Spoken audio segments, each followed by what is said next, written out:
kalau masih ada kesempatan yang dari... Assalamualaikum warahmatullahi wabarakatuh. Waalaikumsalam warahmatullahi wabarakatuh. Nama saya Rahmat dari Pacitan, Pak. Rahmat, ya. Rahmat. Ya, mari. Saya ingin tanyakan tentang hutang. Ya. Anak istri saya, anak perempuan saya dua orang yang sudah balik, belum pernah membayar hutang puasa yang ditinggalkan sampai sekarang. Sering saya nasihati supaya dibayar hutang dengan saya yang ringan, contohnya seperti selang hari atau Senin Kemis gitu. Tapi sampai sekarang belum pernah membayarnya. Saya nasihati cuma diam saja. Tolong Bapak Ustadz nasihati sekarang dengan jelas karena mereka mendengarkannya di rumah.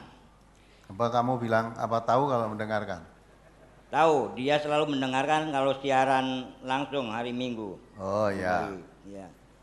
Yang kedua, tentang orang yang membelanjani. Itu ada saudara sesama warga yang dulu mualaf, dulu pernah datang ke sini dengan menangis-nangis. Dia meminjam uang kepada saya, minta tolong katanya untuk menambahi modal. Nanti 3 hari saya kembalikan untuk menambahi modal. Ya saya beri karena saya kasihan. Tapi yang sangat saya kasihan lagi, sampai sekarang dia tidak pernah bertemu dan tidak ngaji lagi. Itu yang lebih kasihan lagi. Tolong Bapak nasihati, kemungkinan dia juga mendengarkan, tapi sudah tidak ngaji lagi. Ketiga, Ustadz, saya punya saudara sepupu yang saling menikahi. Jadi saudara laki-laki juga saudara sepupu, yang perempuan juga saudara sepupu. Dia menikahi adik iparnya dengan cara rekayasa. Jadi saudara sepupu laki-laki saya itu menyuruh orang dengan dibayar supaya menzinai istrinya. Ya, setelah itu dia pura-pura menjebaknya pura-pura jadi tiba-tiba datang istrinya sedang berzina begitu. Nah, dia cerai. Yang disuruh jinai istrinya laki-laki tadi. Iya. Terus yang disuruh menjinai temannya gitu. Terus dijinai betul. Ya dijinai betul. Ya betul, itu betul. Ya, setelah itu dicerai dan dia menikahi adiknya istrinya, dia menikahi adik iparnya itu. Jadi semuanya itu saudara sepupu saya. Ya. Nah, kemudian setelah dicerai, saudara sepupu saya yang perempuan itu yang dicerai menikah lagi dengan orang Kristen, mualaf katanya. Tapi ternyata setelah saya datang ke rumahnya, dia tidak pernah sholat. Bahkan saudara sepupu saya yang perempuan itu menceritakan kepada saya bahwa mantan suaminya itu sering datang dan makan bersama dengannya. Dia menceritakan sendiri. Kemudian suaminya yang baru, yang dari orang Kristen itu marah-marah itu karena disuruh ke belakang, ternyata mantan suaminya makan bersama. Itu cerita kepada saya. Ya. Karena dia cerita kepada saya, kemudian saya nasihati. Nah, itu berdosa. Itu berdosa karena itu bukan suamimu lagi. Ya tapi mereka tapi dia bapaknya anak-anak. Betul, itu bapaknya anak-anak, tapi itu bukan suamimu lagi. Jadi tidak boleh bertemu lagi. Bertemu boleh, tapi hanya ingin bertemu, sekedar bertemu saja. Kalau makan bersama di rumahnya dan kemudian suamimu yang sekarang supaya pergi ke belakang, itu yang tidak boleh, itu dilarang oleh agama, haram. Jadi makan nasi apa makan istrinya? Makan nasi, Pak. Ya? Makan nasi satu meja bersama dengan mantan suaminya, sering datang loh. Ya. Tapi setelah saya nasihati demikian, bahkan marah kepada saya dan sekarang sudah tidak kenal lagi. Bahkan nomor HP-nya itu sudah saya telepon tidak aktif lagi. Gitu. Demikian Ustaz, tolong nasihati dan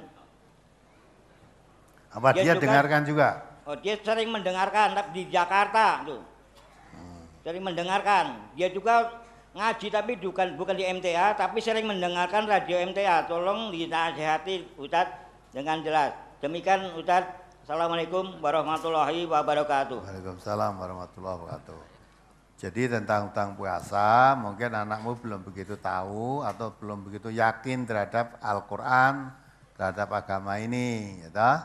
Mereka sudah ngaji di MTA, Ustaz. Oh, sudah ngaji di MTA? Iya, anak istri saya. Dia sudah ke Ustaz ini sudah 8 kali, Ustaz. Oh, dan saya sering ke diri sudah 14 kali. Lah tidak mau nyaur utang itu karena apa? Kalau disuruh bapaknya alasannya apa? Enggak mau bayar utang puasa? Dia diam saja. Oh, Tidak menjawab. Istri saya juga begitu, diam saja. Tolong nasihati Ustadz dengan jelas supaya mereka tahu dan ngeri balasan dari Allah. iya, iya. Kalau istrimu utang puasa nyaur enggak? Ibunya juga belum. Oh. Itu tironi bune. Barangkali. Kalau ibunya ini tidak mendengarkan hari ini karena dia ke pasar. Ya, jadi tampaknya walaupun ngaji tapi iman belum masuk di hatinya. Ilmunya tahu tapi imannya tidak ada iman, maka tidak bisa mengamalkan. Jadi ibu atau anaknya bapak ini atau mungkin istrinya juga ikut dengar, Allah itu mengatakan dalam Al-Quran diterangkan bahwa ya ayyuhalladzina amanu kutiba alaikumusiyam kama kutiba alal ladzina min qablikum la'allakum tattaqun. Orang yang beriman itu diwajibkan puasa. Seperti orang-orang beriman dahulu juga diwajibkan puasa. Diwajibkan puasa tujuannya supaya menjadi orang yang bertakwa.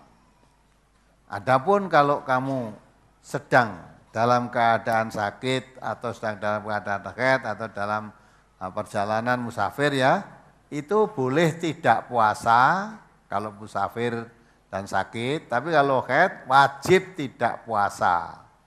Puasa nggak boleh, wajib tidak puasa. Terus sebagai gantinya apa? Fa'iddatum min ayyamin ukhor, diganti puasa pada hari lain. Pada hari lain selain bulan Ramadan. Itu wajib. Wajib itu kalau dilaksanakan mendapat pahala, kalau tidak dilaksanakan dosa. Nyata? Dosa. Jadi kalau wanita biasanya datang bulan, 1 bulan itu misalnya 1 minggu, tidak puasa 1 minggu berarti menjadi hutang. Nanti di luar bulan Ramadan wajib diganti, disaur dengan puasa. Boleh berturut-turut, boleh diselang-seling. Ya, kalau 1 bulan cuma utang 7 hari atau 1 minggu misalnya, ya selama 360 hari masa nggak bisa nyaur? Ya, maka setelah misalnya sebulan sekali, sudah lunas sebulan puasa sekali saja sudah lunas itu nanti. Wis turah malah. Sebulan sekali, 1 tahun berarti 12 kali, padahal utangnya cuma 7. Dan itu wajib. Kalau tidak dibayar dosa. Nah, akibatnya hukuman Allah nanti akan diterima. Berarti menentang aturan Allah. Ya, maka dikretai begitu. Nanti lewat, kalau sudah ikut ngaji di MTA, lewat guru yang mengajarnya supaya diterang-terangkan kewajiban itu. Mudah-mudahan dengan begitu nanti akan menjadi sadar. Ya, bayar hutangnya. Kemudian orang yang mengingkari kamu hutang, karena memang dalam keadaan rekoso mungkin punya hutang, janji 2 hari akan dikembalikan. Lah mungkin 2 hari mau mengembalikan belum dapat. Akhirnya takut ketemu bapak. Ya, aku naik ngaji ditagih hutang. Ya, akhirnya nggak ngaji tadi. Nah, kalau bapak lebih kasihan tadi, lebih baik dikabarkan, datangi ke rumah. Kenapa kok lama tidak ngaji? Nah, mungkin dia sebetulnya tidak ingin keluar dari pengajian tapi pekewuh karena belum bisa membayar hutang pada janji yang sudah ditentukan. Kalau memang belum bisa membayar, diberi kelonggaran. Karena Nabi mengatakan man nafasa musliman nafasallahu fid dunya wal akhirah. Siapa memberi kelonggaran saudaranya sama muslim, Allah memberi kelonggaran di dunia dan akhirat. Nah, sudah kamu belum bisa membayar enggak apa-apa, tapi tetap kamu ngaji saja. Enggak saya tagih hutangnya, nanti kalau sudah ada saja dibayarkan. Sudah pernah saya katakan begitu Ustaz, Ya. karena saya kasihan biar Ya. dia ngaji saja. Bahkan saya tidak ingin menemui kalau dia ngaji karena apa? Saya khawatirkan dia takut gitu. Enggak, Saya malah tidak mau. harus ditemui Jadi nanti ya. andai kata dia tidak bisa membayar pun saya bebaskan gitu. Nah, lebih baik Ya. dikatakan. Iya. Dikatakan, ya kalau kamu tidak bisa bayar, tidak usah takut, jangan ngajilah, hutangnya saya bebaskan. Nah gitu. Walaupun kamu bebaskan, kalau dia tidak tahu kan ada rasa khawatir, rasa takut. Wah aku ngaji ya terus ditagih hutang, padahal saya belum punya. Mungkin dia punya cita-cita, besok kalau saya sudah punya hutang, punya uang untuk nyaur, saya akan ngaji. Sambil nyaur hutangnya baru mungkin gitu. Maka lebih baik didatangi aja. Datangi, dinyatakan, kalau memang akan dibebaskan, dah saya kasihan kamu kalau kamu tidak teruskan, makin jauh dari tuntunan agama, dah masalah hutang, tidak usah kamu pikir saya bebaskan. Nah, itu sudah bagus itu. Tapi diberitahukan, kalau tidak diberitahukan dia kan tidak tahu. Ngertinya masih dioyak-oyak utang nanti. Kemudian menikah adik tadi, nah itu ya kayak istrinya kayak nurut-nurut lah itu. Masa orang dikon menzinai terus datang, istrinya dizinai ya terus gelem, itu gimana itu? Kan pada wae ya, padahal dia datang, aku teko kene disuruh suamimu suruh menzinai kamu. Oh gitu lah.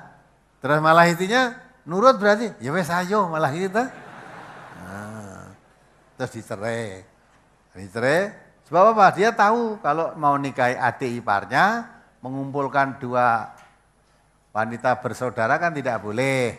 Nah mungkin suaminya tadi kepingin dengan adik iparnya, tapi tidak boleh ini. Maka cerai aja lah. Untuk mencerai cara alasannya apa?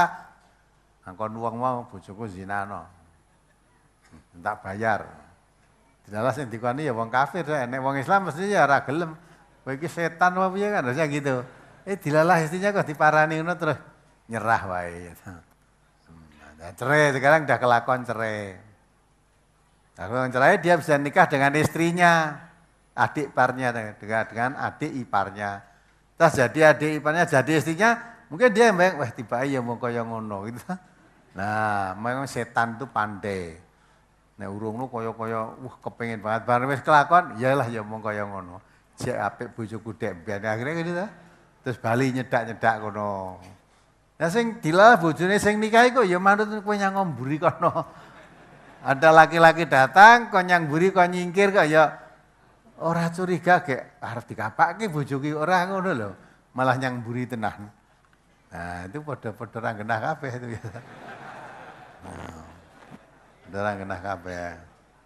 Nah, mestinya kalau orang ngerti agama, perempuannya tadi dinikah laki-laki yang Kristen bukan Islam, tidak mau mestinya, tidak halal itu, ya, ya datang mantan suaminya datang, itu pun nggak halal. Kenapa kamu harus begitu?